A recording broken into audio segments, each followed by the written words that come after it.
Good morning, everyone. Welcome to the new Global Gopher session on orientation and registration. We're going to wait just a few minutes for people to join, and we'll watch our numbers increase, which is always really fun to do.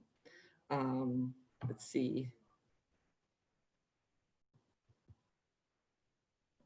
So we're going to have our chat function on, and just a fun way to get us started is if everybody could say good morning through chat. That would be super fun. I'm not sure if everyone, mostly when you chat, only the people who are hosting the session will see it, but we would love to see you, not see you, obviously we're all unable to see you, but if you have a chance, just put into the chat function hello or good morning so that we know that you're there.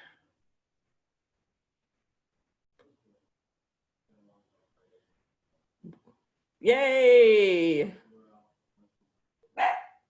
Sorry, my dog might bark.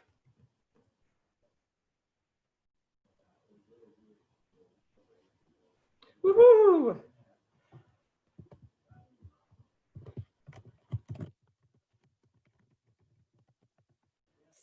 Second question, where are you right now? I will put I am in Minneapolis.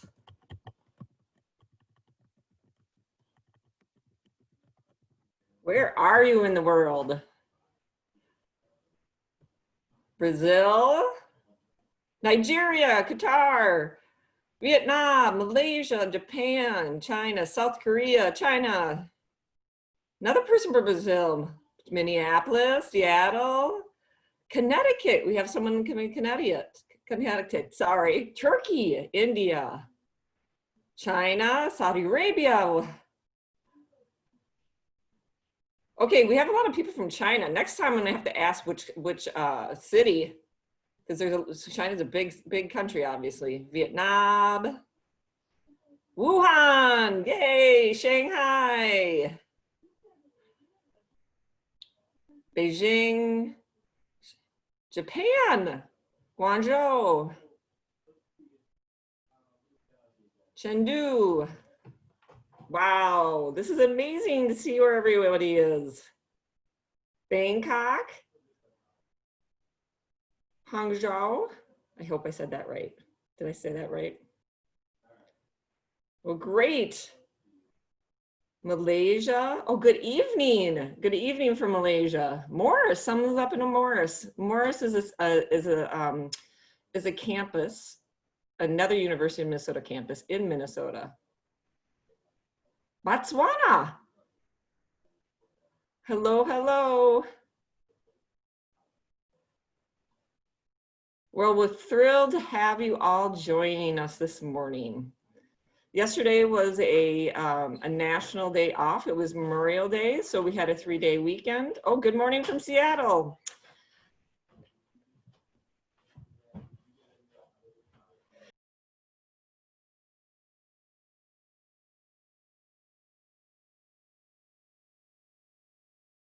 Well, I'm gonna, please excuse me, I am at home, and so you may hear some noises at home from my house, my dogs and my washing machine and my other family members, so I apologize for that right away. But we're gonna go ahead and get started, and I'll just give you a little information to get us started. So first of all, we welcome you to the session. It's a Global Gopher session on preparing you for your orientation, and during your orientation you will register for your classes. And so we'll be talking, that is our subject that we'll be talking about today. My name is Beth Eisenstein, and I'm Assistant Director at International Student Scholar Services. Our office is the office that is dedicated to serving international students at the University of Minnesota. You may ask, why do we call you a Global Gopher? Well, you are officially now part of the University of Minnesota community. And if you are part of the University of Minnesota community, you are now referred to as a Gopher. And it's a title you'll never lose. You've always been considered a Gopher. So you see Global Gopher is there on the screen, and Global Gopher is our mascot. He is an icon for the state of Minnesota. He is known for his spirit and his persistence, and he has very, very unique talents. We believe that you have the same qualities. And so that's why we're very excited to call you a global gopher. You are. So I want everyone right now to, we have a saying that when you greet someone or you say goodbye to someone or you're really excited about something, you say, go Gophers. So I want everybody to go to their chat and type in so that we can get us really excited here. Yes, go Gophers. Let's see how many Gopher chats we can get. Oh yeah, go Gophers. They are filling our page. Good job, everybody. We're getting you warmed up. We're getting you warmed up. So now you know when you come and you see another person and they say go Gophers to you, you say go Gopher right back to them. Perfect. Thanks, everybody. This is amazing. Wow. Okay, so keep practicing that because you're going to be saying that quite a bit once you get here. Okay, so now you're considered a global gopher because you're joining over 7,000 international students and scholars who study here at the University of Minnesota from all around the world. And our international students and scholars are from are over 7,000. So we have 7,000 international students and scholars at the University of Minnesota, and they're from over 130 different countries. So very exciting to have you join our community. So this is the second forum specifically for international students at the U. Maria, can you go to the next slide? Perfect. So we already had a parent forum, and then last week we had an international student forum on welcome and mission updates and next steps. So both of these have been recorded, and you can find those in the email that was sent to you, or you can find those on our website as well. So you can feel free to go back to those and watch them again. So, and then our next forum is next week, and that is preparing for your virtual advising session. So we hope you go ahead and register for that session as well and join us to learn more. So let's see. So this forum is one of the many ways we're here to welcome you and support you in your journey as a global gopher. We want to make sure you understand the next steps for enrollment and give you a chance to ask us questions as well. We understand that each of you faces enormous uncertainty about whether the university will be online or in person this fall semester. To be honest, we are asking ourselves that same question. We don't have any insider information. And that is because our University of Minnesota President, Gable, has shared that a decision will be made in June based on thorough consideration for our student safety. The key for our university is preparedness. And so we are diligently preparing and working so that we can implement robust plans no matter the outcome. So we are considering what a lot of options could be, and we're preparing for those different options. So our goal is to ensure that you remain informed through the process, and we hope to keep you connected to the University of Minnesota community. And that's one of the reasons we're having these forums, and we'll continue to communicate and reach out to you. So as we learn, we will certainly pass that information along to you, and we will roll out plans right away for whatever option is decided upon. So that decision will be coming in June. So you're waiting just like us. So another thing to tell you that this forum is a collaborative effort between our Office of International Student Scholar Services, from the Office of Orientation and Transition Experiences, and then we have some great support from academic advisors from the Carlson School of Management, the College of Science and Engineering, and the Minnesota English Language Program. So they're all with us here today. So I have a few last details to share with you before we begin. The first is that that half of the session, almost 30 to 35 minutes, will be us sharing information with you. And the other half of the time will be us having an open question answer session. So let me just say a few things that with the question and answer session. So we will be taking questions from you, as well as questions that were put, when you registered, you may have inserted a question as well. So we'll either take those questions that were pre-registered, when you did your pre-registration, you submitted, or we'll take questions that you want to ask right now. So there are two ways that you can submit questions. The first way is through chat. So you've been using the chat function to say hello and type Global Gophers. So you can use that to type your questions as well. So you can do that anytime during the forum. The second way you can submit a question is through at the bottom of the screen, you should have a section that says Q&A. You can go ahead and submit a question there, and you can submit it so it's anonymous. So we don't know who you are. It's completely fine. Go ahead and type the question there. Our preference is that you would use the chat function, but if you use the Q&A, that's fine too. So we'll answer those questions at the end or in the second half. So just a couple of things to also tell you. This information applies only to University of Minnesota students. So it can't be applied to another school. And this session is being recorded just as the others were, so that we can post it on our website and make it available to other people. With that, I am finished with my section, my portion for now, and I'm gonna introduce you to Lisa Grushka. Lisa? Hello, everyone. I'm Lisa. I work in orientation and transition experiences, and I'm going to talk a little bit more about your next steps. This is a little image here that shows you that everyone in this group has confirmed their acceptance and have started to hopefully start checking their email. And we're going to talk a little bit of time this morning about the new student checklist for those of you who haven't started, but I do know many of you have. And then some other steps on this new student checklist. So we'll head over to our next slide. Okay, so many of you have already started your new student checklist, but this is where you will go to start the process of enrollment.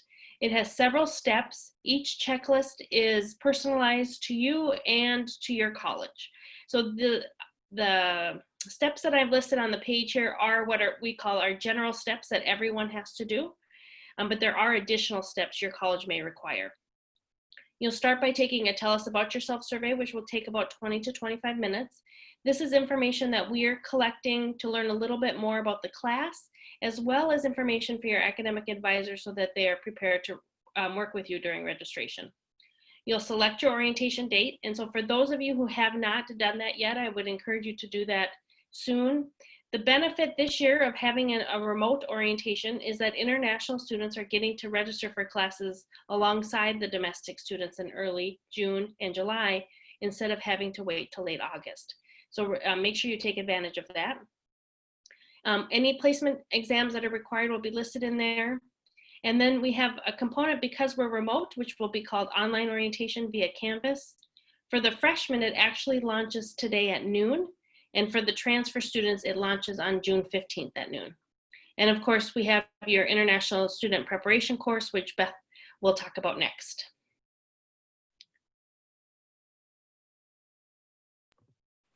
So the International Student Preparation course is a course designed for international students at the University of Minnesota.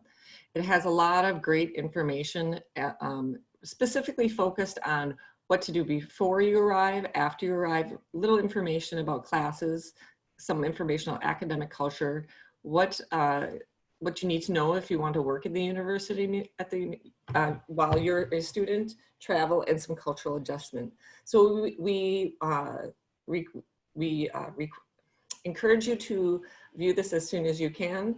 A lot of the information will be very, very valuable to you in your preparation to become a University of Minnesota student. Thank you, Beth.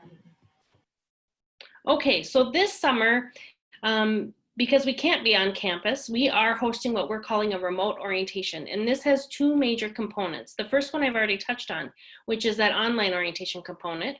And this will take probably 2 to 3 hours to complete, to be honest, because we have moved so much of our content that we would normally do in person into this online format.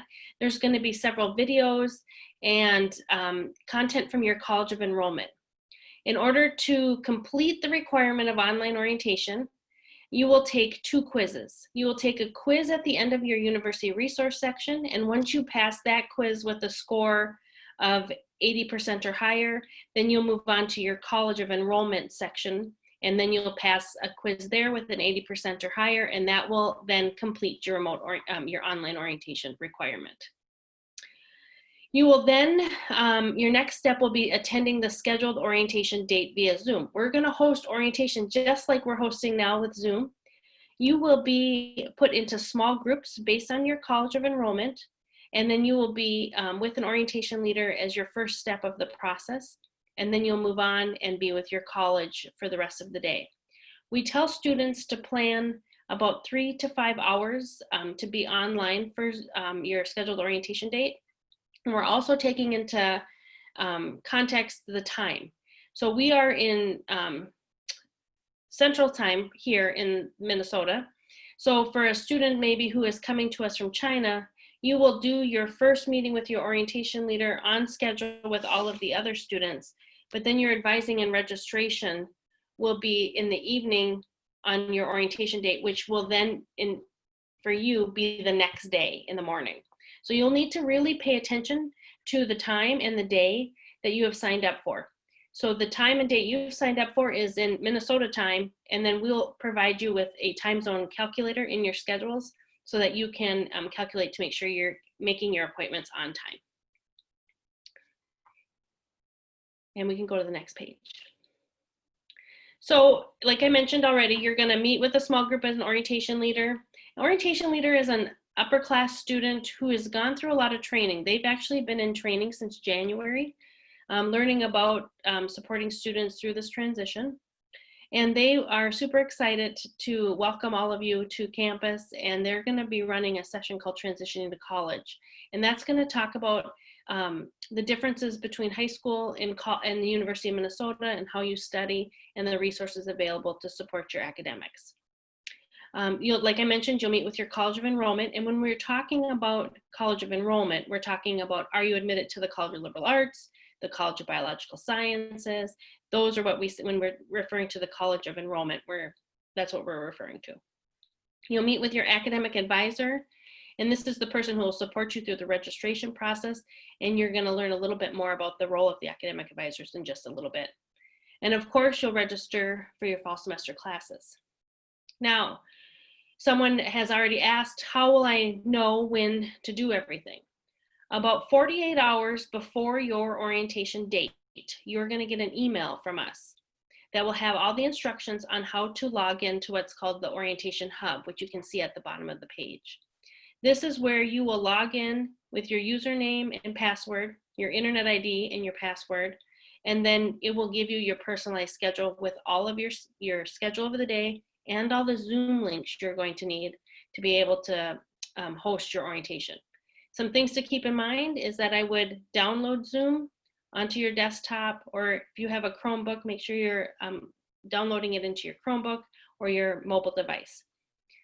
So just a little heads up, that will make the day run much smoother. Next slide. Okay, one thing that we are going to do at orientation is we're going to talk a lot about this publication called the Gold Book. We could not get the Gold Book to you in time, so we are providing it to you here electronically at this link, z.umn.edu/goldbook. Please bookmark this page. Oh, can we go? Oh, yeah. We're going to take a look at the Gold Book because I want to show you some things that will be really helpful. This is a publication you're going to use for the next year because there's a lot of resources in there. So we'll go to our first set of pages, page 4 and 5. This publication is pretty comprehensive. We need to go back a page. to the table of contents. So you can see in here that there's a lot of content. We have a section for life at the U of M, which has information about where you live, where you eat, safety, all the information you would need to know about being a student. Then there's a section called learning at the U of M, and we're going to look at some of these sections here in a second. We're going to talk about the next steps, so what happens after orientation. And so this is the first one, is this section I wanted to highlight is around being healthy.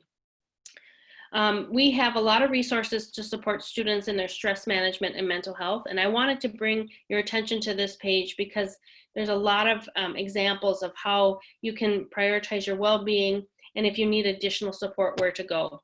When you access this publication electronically, you'll be able to hyperlink to these different websites so you can learn a little bit more. So I wanted to bring that to your attention. And we'll go to our next section, 76. This page here on the right, page 76, I wanted to point out because this is some information that will support you in preparing for registration. So you might want to look through some of this material before you come to orientation. You're getting the benefit today because you're actually the first group of students that are actually seeing this publication. At the very bottom is what a sample class schedule for fall semester would look like for a student that has 15 credits. And so your academic advisor and your orientation leader are going to spend time talking about course schedules and what a typical day looks like for a student.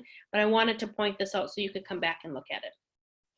Next page, 86. And finally, our last page I wanted to highlight is our academic support, our academic success centers. So there's lots of resources on campus, and literally thousands of resources for students. And so we wanted to show you how these academic support resources are set up. We call them academic success centers, and they're made up of all these different departments that are here to support you. This website, success.umn.edu, is something that I strongly encourage you to become familiar with because it's a great resource to help students be successful academically. So I wanted to point out a couple of the things that we're going to talk about at orientation, but also giving you the opportunity to spend some time reading about it on your own time, so it's a little bit more familiar when you come to your orientation date. And we can go back to our presentation. And I think. Yeah, this is me. Oh, okay, Kelly, you're all up. Yep, so I'm Kelly Deutschman. I'm an academic advisor and the International Student Specialist in the College of Science and Engineering. And I'm going to be talking a little bit about the role and relationship with your academic advisor. So as Lisa mentioned, you will meet with an academic advisor during your orientation experience. And your academic advisor will help you understand your degree requirements, help you plan your course schedule for the fall, and then answer any questions you have related to your academic or personal goals. We understand that a lot of you may have some familiarity working with an academic advisor during your high school experience, but the role of a college advisor at the University of Minnesota is a little bit different. So we want to spend some time just talking about what is it that your academic advisor can help you with. So kind of the first thing that we help with is discussing and planning your courses. So looking at what program you're interested in and what courses will help you meet that degree, those degree requirements. And so during orientation, you will have a chance to talk with an advisor about what your classes look like for the fall semester. And we will help you get a list of courses to register for during orientation. Academic advisors also help you understand university policies and procedures. So starting at the U, there can be a lot of information and new understanding of how things work. So if you have questions about withdrawing from classes or maybe how you might change a grading basis, all of those are things that can be a little bit complicated. And so your academic advisor can help you understand how those policies and what procedures you need to take in order to do those things. We'll also help you keep on track for graduation. So helping you to see what are your university degree requirements, what are your major degree requirements, and what classes can you take in order to stay on track to graduate in 4 years. The University of Minnesota is a really big campus, and so sometimes students aren't sure where to go to get their questions answered. And so we can help connect you to campus support and resources. We have a lot of great support services and resources on campus for students, and we encourage students to use them, but sometimes students get a little bit overwhelmed about which one to use. And so your academic advisor can help you figure out what is the best support resource for you if you maybe need a little bit extra help with physics or another class. And then lastly, we are here with you to help you achieve your personal, academic, and career goals. And so it is always a great thing to talk to your advisor about kind of what your plan is for starting and kind of moving through your education here at the U. In the past, you maybe have had one person to help you with all aspects of your education. At the University of Minnesota, your academic advisor might not be able to answer all of those questions. You may have to go to a few other offices or support resources on campus to get those answered. But you should always start with your academic advisor because we can connect you to the right people and help you figure out what might be the best resource to use to answer those questions. We also ask that you be honest with your advisor. It's really important to make sure that you are telling us the most honest that you can be about what your plans are, because the more that we know, the easier it is for us to help you. And so we can only use the information that you share with us. So if you are having reservations, maybe about a certain class or a major, and that might be something that you haven't been able to share with others prior, we would hope that you feel comfortable talking to us about that so that we can help you make the best plan to meet kind of your goals. All right, so the next slide, Marina. Awesome.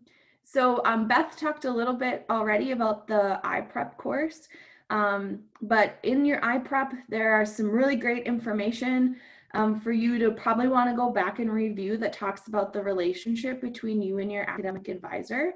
Obviously, in a quick session like this, we can't go into huge, in depth, and so those videos in the iPrep course have there's two in particular, one about your relationship with your academic advisor, and then one more about like university degree requirements. Those are two that I would pay special attention to as you're kind of working through your modules. Those two videos were created specifically for international students. And so the one video has some current international students sharing their stories and experiences of how they work with their academic advisor.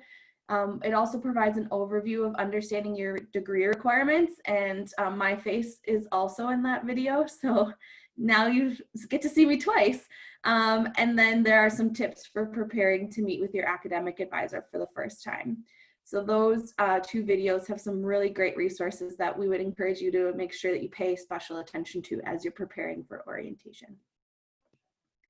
And then next slide. So in addition to your academic advisor, you also have other people that we would call your support team. And so those are people that will help you to be a successful student. So as I mentioned earlier, you may need to speak to more than one person in order to get your needs addressed. So if you're unsure of where to start with your college academic advisor. We will be able to point you into the right direction. There are different kinds of academic advisors on campus. You may have a college advisor. I am a college advisor, so I work with College of Science and Engineering students. Everybody will have a college advisor. We really help students from the start, and we are more big picture planners. So if you have kind of overall big picture, college advisor is a good person to talk to. You will also have a major and/or departmental advisor. So if you think like college advisors help with the biggest picture, we're kind of working down into more narrow, being able to answer like more specific questions. So your major, your college, or your departmental advisor would help you learn about major requirements and courses related to those requirements.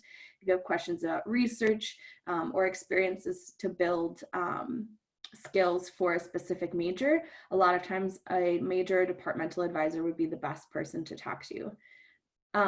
That can be a little bit confusing. You will all meet with a college advisor usually first, so we can always help you kind of figure out how to navigate that. Additionally, each college has a career center with career counselors.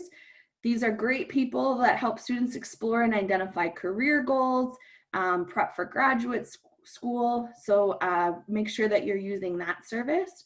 And then there are other support resources on campus, such as tutors, TA, faculty, peer assistants, housing staff, our ISSS advisors, counseling staff.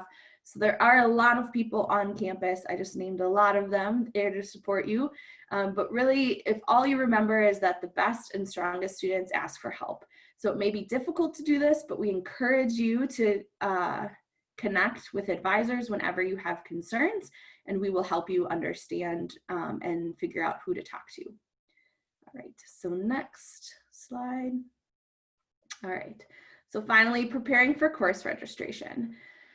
So because you and your advisor will have limited time during orientation, we've given you some ideas of how you might be able to start to prepare to make the most of that appointment by your orientation date. So what I would encourage you to do is start making a list of questions and things that you would like to discuss with your advisor during your academic advising appointment. So what I've posted is just some questions that you could consider thinking about in order to help you create that list. So what majors are you considering? What is interesting about that to you? Do you have any other commitments outside of class that your advisor should be aware of? We know that students are pretty busy, so the more you can tell us if you're maybe working an on-campus job, if you're going to be in marching bands, maybe you have some other commitments. If you can tell us what those are, that will help us make sure that we get you a class schedule that can accommodate that. And so those are good things for us to know about. Do you have any credit that you're going to be transferring in? If you don't, that's good for us to know too. That just helps us make sure that you're in the right classes. So knowing kind of what you have will be helpful. Are there any resources that you need in advance? So maybe did you get extra time on tests in high school and might need an accommodation at the university level?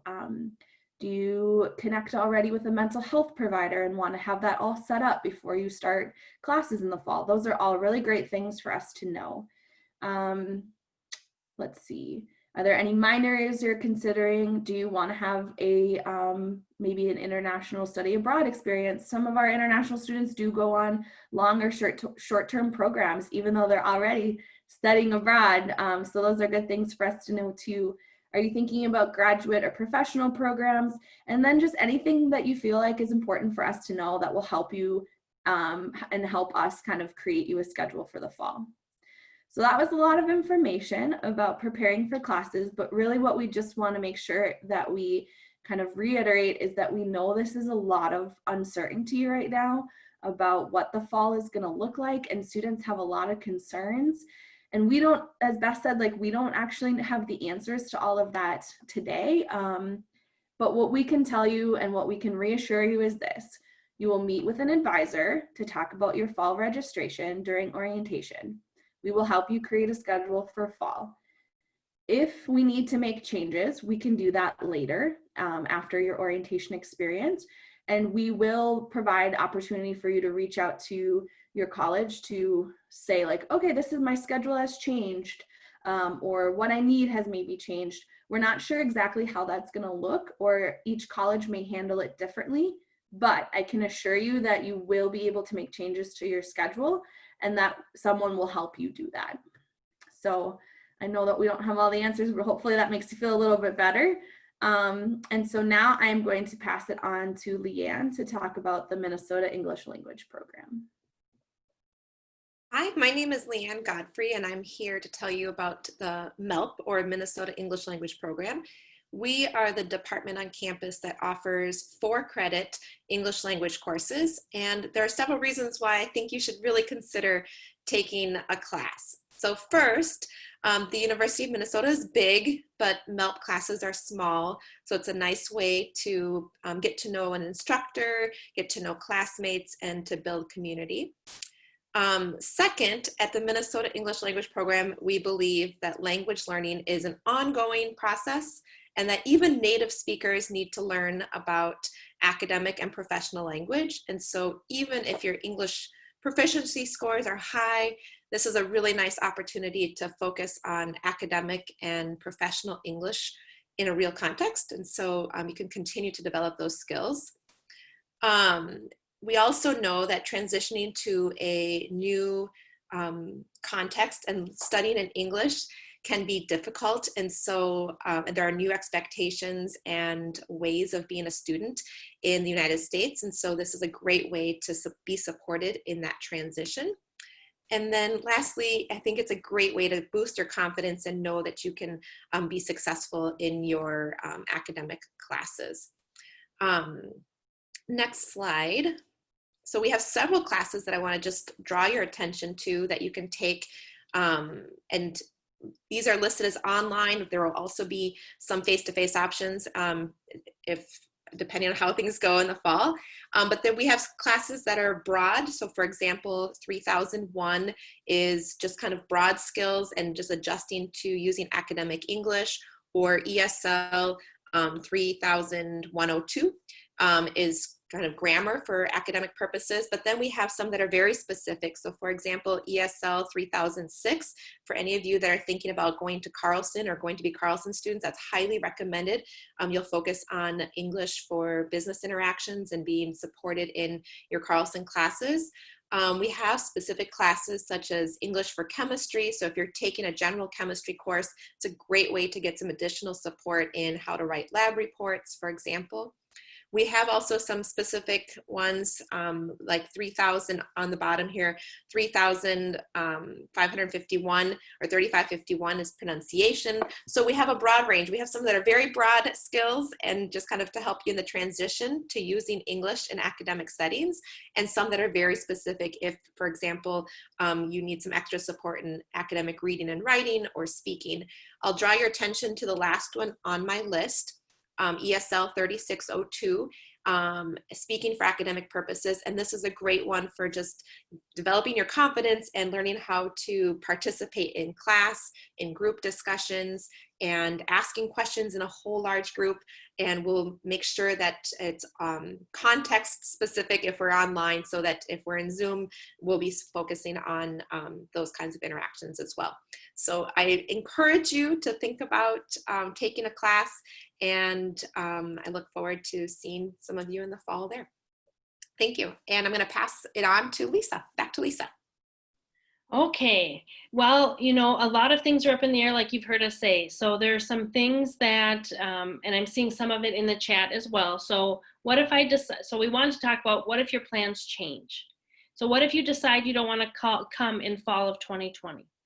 There is an option for you. It's called the gap year. You can apply for the gap year by contacting admissions or going on the admissions website to request a gap year. What that would mean is that instead of coming in fall of 2020, you would be coming in fall of 2021. Now there is some requirements when you take a gap year. One of those would be that you cannot enroll in any other college or university during that gap year. And if you do, you would need to reapply to the institution as a transfer student. Also, if you've been awarded any scholarship money, that is not a guarantee that that scholarship money will be there if you have taken classes somewhere else. But if you do not take classes and you use the full gap year and do other things like volunteerism or travel, then that scholarship money will be available to you in the fall of 2021. So the gap year is an option. At this time, it is not an option for a spring start for freshmen. We don't typically admit freshmen in the spring. If there are changes to that, of course, we would let students know. Kelly talked about what if I want to change my fall semester classes.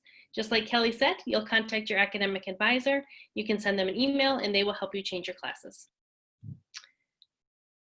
If you have a question about on-campus housing, first of all, if you have not applied for housing yet, you can still do so. They have extended the deadline for housing, and they have extended the deadline for the final payment for the housing guarantee to mid-June. Now, you would, if you are planning to come to the United States, you want to apply for housing now, because we're going to be a little bit more flexible than external. If you get a lease with an external company, they may not be as flexible as the university will be.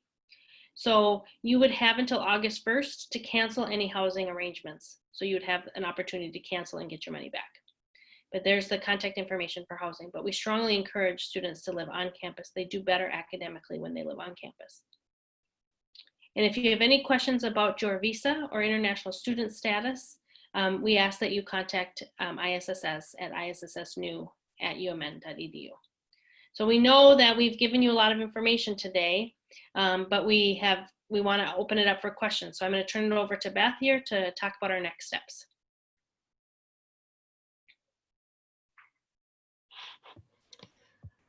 I'm hoping, Lisa, that you can help me out on the slide.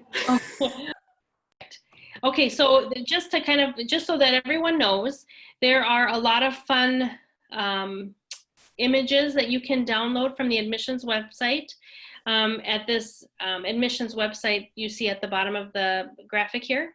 And then you can use those images and hashtag UMN Proud or Future Gopher to show people your U of M pride. That's what this was about. So kind of some fun little images for you to use on social media.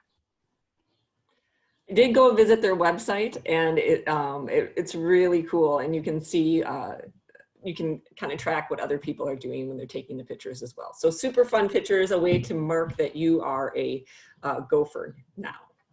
So we can go ahead and go to the next slide.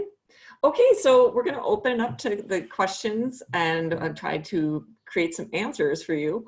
And these are all the people who are available today. So we're going to go ahead and get started. Again, just a reminder, if you have a question for us, we prefer you to put it to the chat. But if you want to have it be anonymous question, go ahead and put it into the question and answer section as well. So I'm going to go ahead and get started. And Teresa, did you want to ask that one question? Sure, I will. This question appears to come from a transfer student, and they're asking how they can attend the International Student Orientation, when will they get their I-20, and when can they get a transfer completed I-20. So I know Betsy can probably answer the second part of the question, and if maybe Lisa wants to talk about how can we attend the International Student Orientation. Okay, I'll get started with the I-20 part of the question. So for transfer students, we start processing your I-20 on your transfer release date. And the processing time is 2 to 3 weeks. As far as the transfer completed I-20, we issue that within 15 days of the start of the fall semester. So within 2 weeks after September 8th is when we'll issue the transfer completed I-20. And as for your orientation, this summer, there's not going to be a separate international orientation. We have been able to do this through online processes. And so there's not going to be a separate process for you. You'll just go through it as you're going through your orientation program and your online modules in your Canvas international prep course. Great, thank you, Lisa. Thank you, Betsy. So this question I'm going to send to Callie Thompson. This question is, do I have to finish the International Student Preparation course after I arrive at the University of Minnesota, or can I finish it anytime? So Callie, can you talk a little about when do you have to finish the International Student Preparation course? Yeah, no problem. So my name is Callie Thompson. I am the coordinator for the ISSS check-in and welcome online session. In regards to the International Student Preparation course, that should be completed as soon as possible, preferably before your new student orientation, as it includes a lot of information about pre-arrival to the university, as well as preparing for registration and for your orientation date. If you're unable to finish it before that, don't worry, you'll still be able to register, but please complete it as soon as possible. Thanks, Callie. Teresa, do you want to go ahead? Sure. This next question is about problems getting a visa. What will happen if I can't get a visa? And Betsy, maybe you can also talk a little bit about the different steps that students can take to try to increase their chances of getting a visa at this time?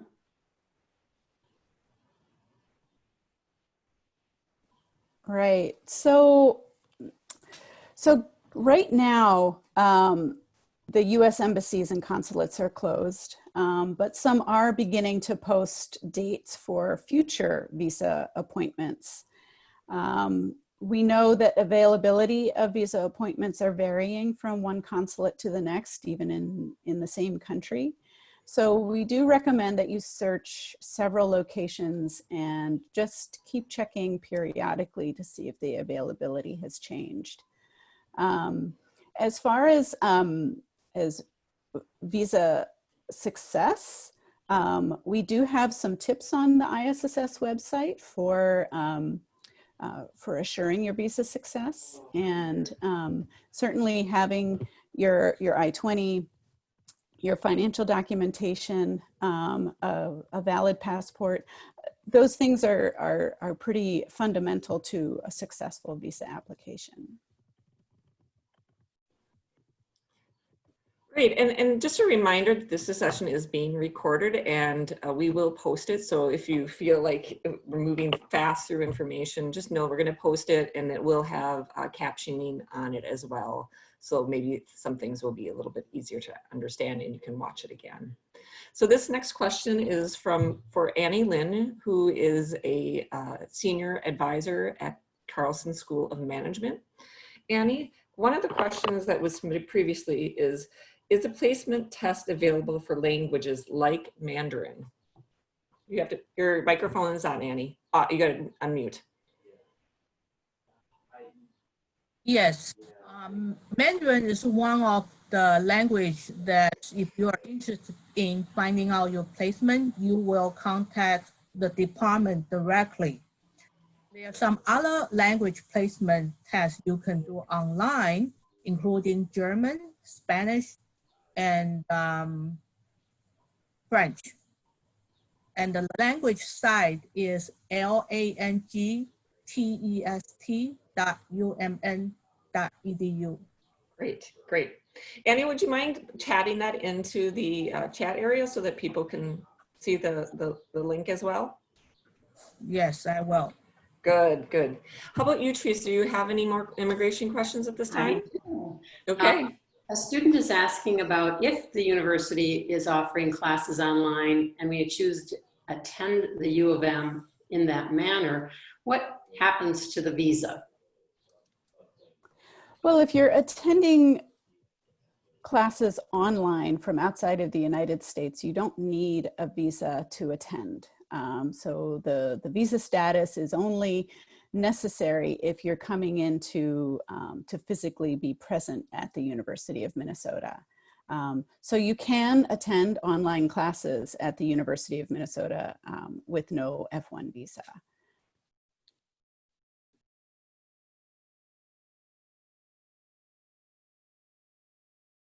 Thank you, Betsy. So the next question I have is for Lisa. When will I receive the Zoom link for class registration? Yes, you will receive your Zoom links in your orientation hub. So your orientation hub, about 48 hours in advance, will give you some of the Zoom links. The Zoom link, however, for the advising appointment for your registration time will populate into that orientation hub 15 minutes before your assigned orientation date. So that Zoom link will only be there for a short time so that you can log into your appointment and be in your be in the waiting room for about 15 minutes before your assigned appointment. And Beth, I don't see any other immigration questions at this time, so maybe you want to go forward with another question from the chat. Okay, great. So again, I'm the one for Lisa, which is, are there any more forums for parents?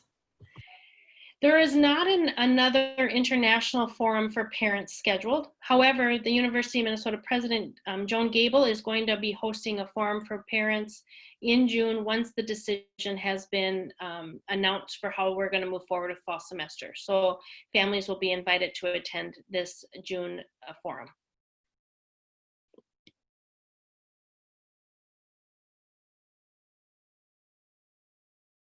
Sorry about that. Okay, so I'm back on. I see from our chats that there is, I'm kind of jumping around and I'm sorry about that, but one of probably the advisors would be able to answer this question. I have a question that as a transfer student, do I need to take any math, chemistry, language, or language placement tests on the new student checklist? Is either Annie, were you able to answer that question? Yeah, I can answer this question. If you're a transfer student, number one, depending upon the college you're part of, if you are a CSE student or CBS student, you obviously need to be able to get to the higher level of the science classes, for example, as well as calculus sequence. So you will have to follow the placement requirement. It doesn't mean you have to take placement tests. You will work with your college advisor to find out what you have accomplished in terms of science or math sequence. And then your advisor will tell you what's the next math or science class you need to take. So it doesn't mean you have to take math or chemistry placement tests. If you are interested in the second language, again, if you are interested in the French, German, or Spanish, you can do the placement test online through landtest.umn.edu. Other language, please contact the department directly. Please check the website.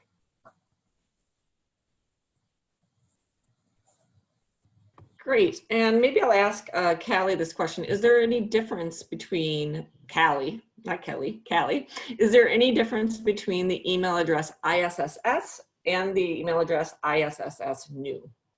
Sure. If you are a new student at the University of Minnesota, you should contact ISSSnew@umn.edu. Both me and two of my colleagues are monitoring that email, and we are responding, understanding that you are new students. But do not forget, you can contact ISSS@umn.edu, and we will forward that to the ISSS new email address. Great, thank you, Callie. So here's another one, and I'll send this one to Kelly from the College of Science and Engineering, which is, if my orientation is in June, but the AP scores come out in July, then how does course registration work? Yeah, so this is pretty common for anybody that comes to a June orientation date. So what you'll do with your advisor is we'll just have a conversation about what scores you anticipate you received. So let's say we're talking about you have an AP score for maybe Calculus 1. We would have a conversation during your academic advising appointment. How did you do in the class? What is your anticipated score? So we kind of have you guess what you think you got, and then based on that, we would have you register for the appropriate class.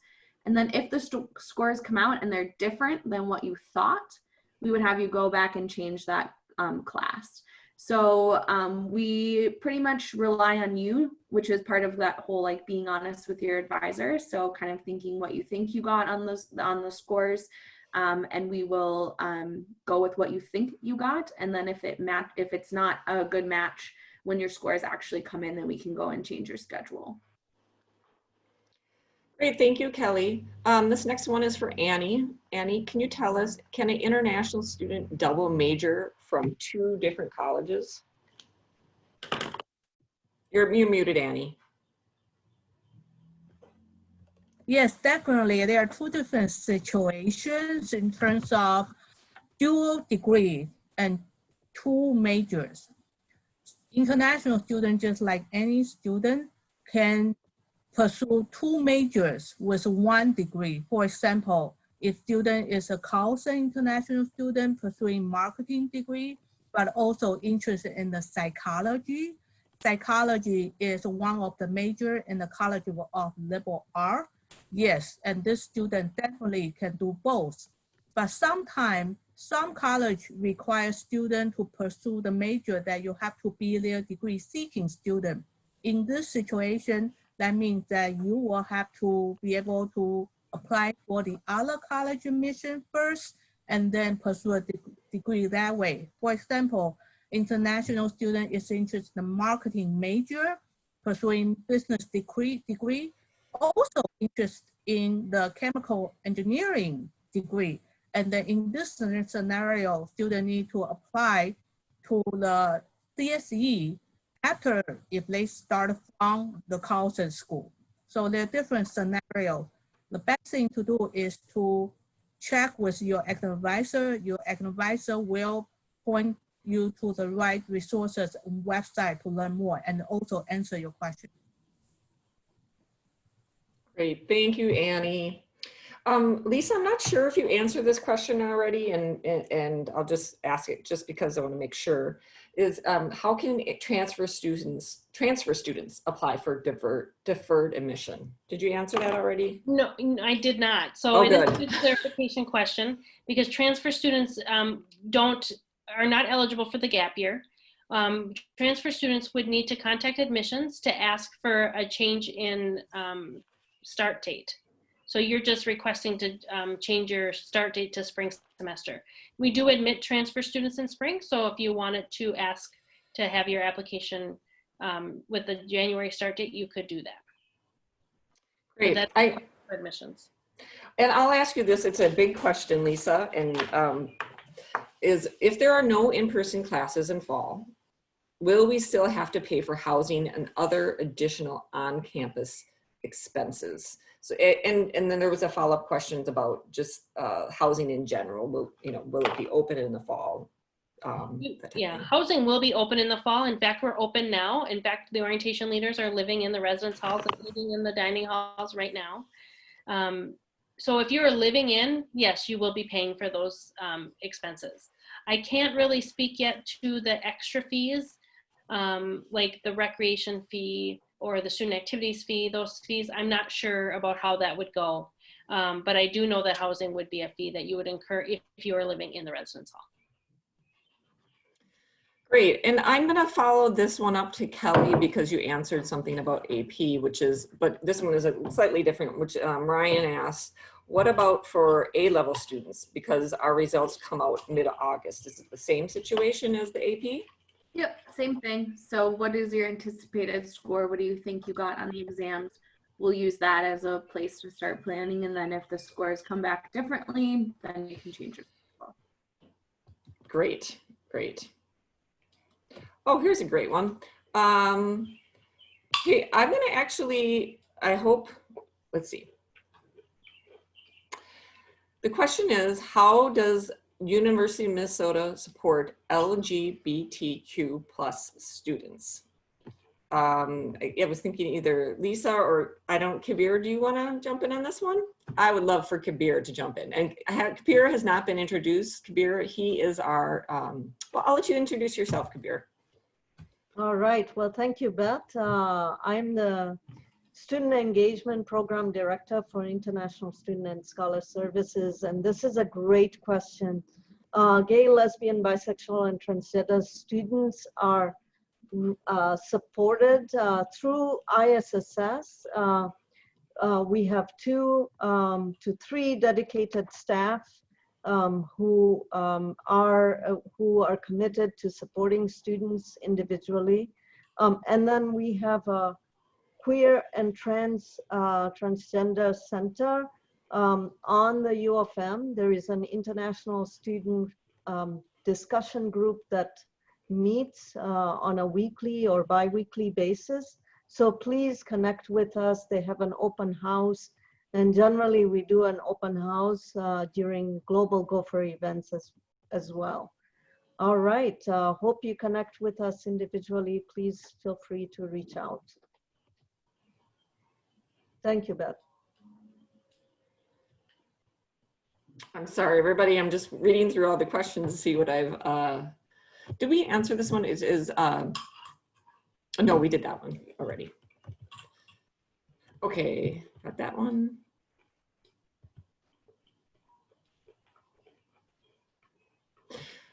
I don't know if, Teresa, I'm going to ask, did you ask the question if there will be online classes, and if we choose to attend, then remote? Yes. Yes. Okay, thank you. Just trying to make sure I got them all. Let's see. Beth, can I interject on this one question here? It's asking about if I have private insurance, do I still need Yes. to register for the universities? And the answer to that is yes. The cost of healthcare in the United States is very high, and so in a way to protect you, we do require all international students to purchase the university's health insurance plan. And I'm going to put a link in the chat to the health benefits plan publication so you can review that. Okay, and then the next question, I'm sorry, I had to get caught up with where I was at, but how can I contact my academic advisor right now? Maybe Lisa, do you want to talk about that? Because you know, Annie and Kelly are from different colleges, but every college might have a different way that they're doing things. So I'm going to have Lisa answer that question. Yeah, this is a good question, and the truth is the academic advisors are pretty busy right now getting finishing up the spring semester and doing degree clearances and probation and suspension notices. That's some of the work that they do in between semesters. So we'd actually ask you not to reach out to your academic advisor at this time. There is contact information for the colleges on the Orientation and Transitions website. That is a generic email that you could send to the college, and one of the college representatives would respond. It would probably not be your academic advisor, but it would be someone from the college that you could connect with. But we ask that students wait until their advising appointment because orientation just starts in a week, 1 week from tomorrow, and so the advisors will be all very busy preparing for that, getting in their training, and meeting with students. Thank you, Lisa. And again, the website address is on the screen right now, and you'll see it under Orientation and Transition Experiences. You'll see the website address.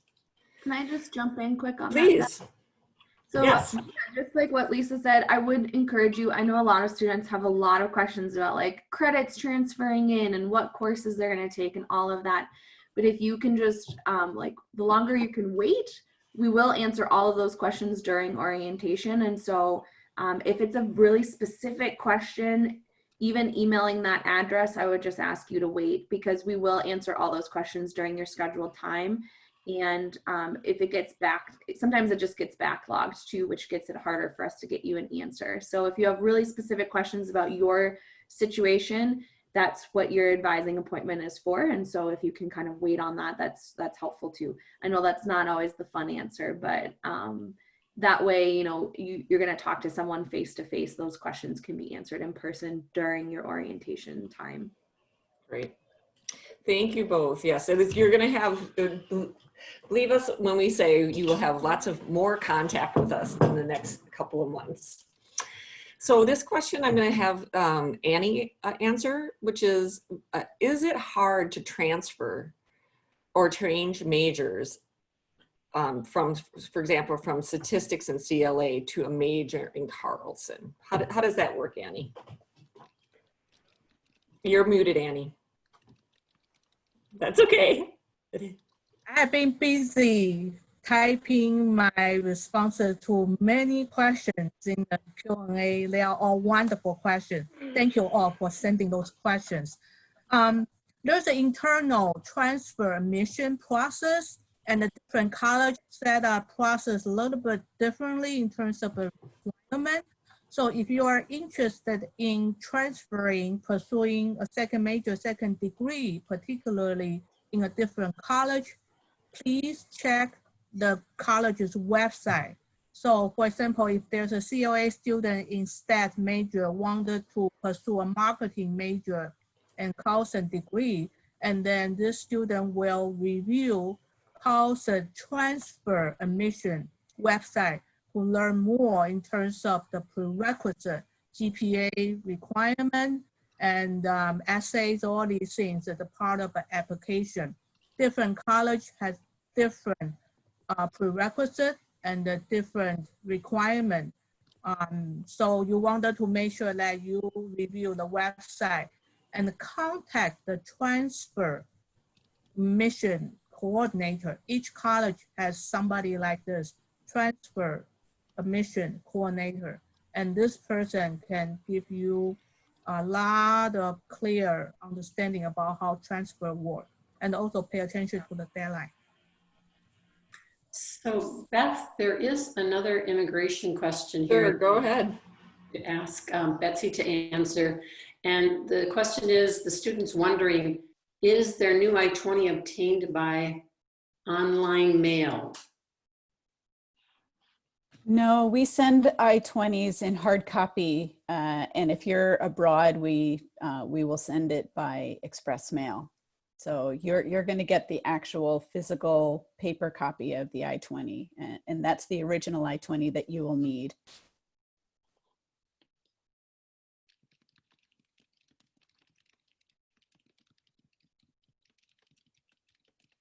There is one more, Teresa.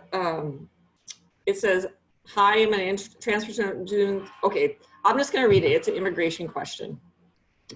So the question is, hi, I'm a transfer student. I would like to know if I'm going to pass. No, I'm going to ask this question. I would like to ask about transferring the I-20 because I will take summer classes in my college. Can I transfer my I-20 while taking summer classes? My summer classes end in late August. So I'll take that one. And only one school at a time can view your SEVIS record or have control over your SEVIS record. And that means that only one school at a time you can attend that school as their student. Once you transfer, then you're expected to attend the school that that the new I-20 is for. And so the transfer can't happen before you're done with your current school. It has to happen after you're finished. But honestly, this is a question that we get a lot, is how long does it take to transfer? It doesn't really take long at all. It's a process that we do in the computer system called SEVIS. The time that's necessary is for you to communicate both with ISSS new at the University of Minnesota and also with your current school about getting that transfer set up. But once the transfer date comes, it's just a few clicks in a computer screen.